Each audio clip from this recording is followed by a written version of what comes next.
Hello YouTube. Today we're going to strip down, clean up and retrobright the Famicom. As you can see, it's fairly yellow. It's not in the best of nick, to be honest. It's quite grubby as well, so we'll give that a good clean up. Yeah, the controls aren't too bad. Again, we'll give them a good clean as well. So yeah, that's the current state of it. That's how yellow it actually is. So let's try and see if we can get this back to white. See you in the next bit. Right, now I've got this in pieces. It's just really the top cover because the bottom's actually red and isn't discoloured in any way, so it's literally just this top piece. As you can see, the discolour's quite bad and there's a few cracks in it. It's cleaned up fairly nicely, but I'd really like to get all that yellow off it. So anyway, this is the stuff we're going to use. It's 18% peroxide. It's just a cream based peroxide, and get some out there. I'll actually show you what I do.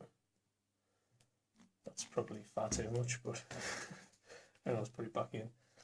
This is just on standard Morrison's Value wrapping film or cling film. It's just basically, it's twofold. It's to protect me, to protect the table, and so I can wrap the console up and it stops it drying out as well. This time I'm wearing my beautiful surgeon's gloves. No more chemical burns for me.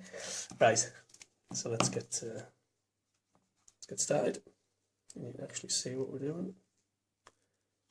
So I'll just give it a good coat all over.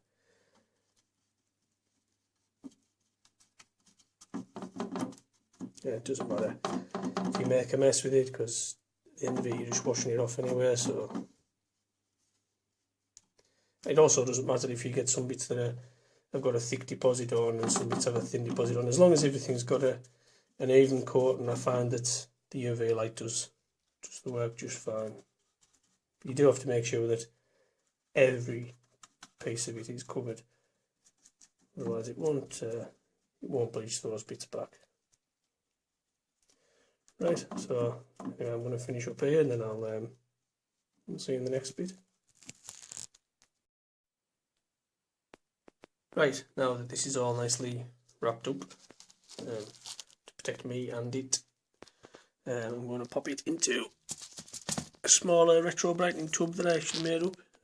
It's got a small fluorescent 20 watt black light in this one, and it's the same deal. It's just a tub lined with tin foil, and a lid lined with tin foil as well. So pop that away.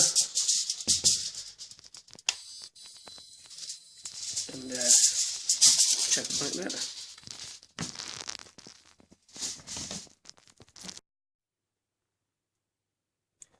Well, here we are, 24 hours on.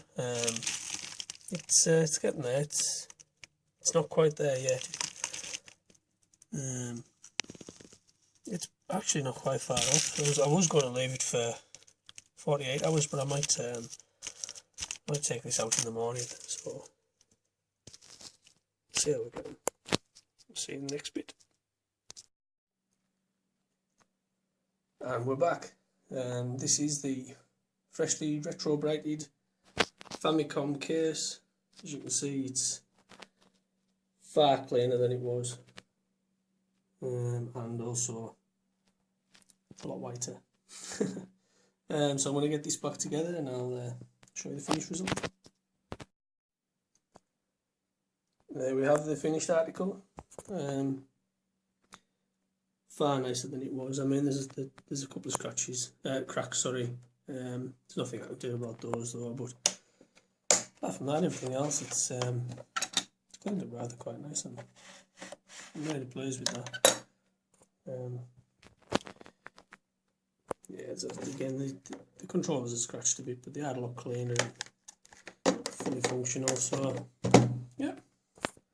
So there you go, that's how you could turn an old battered console that you possibly got for a decent price into something quite nice.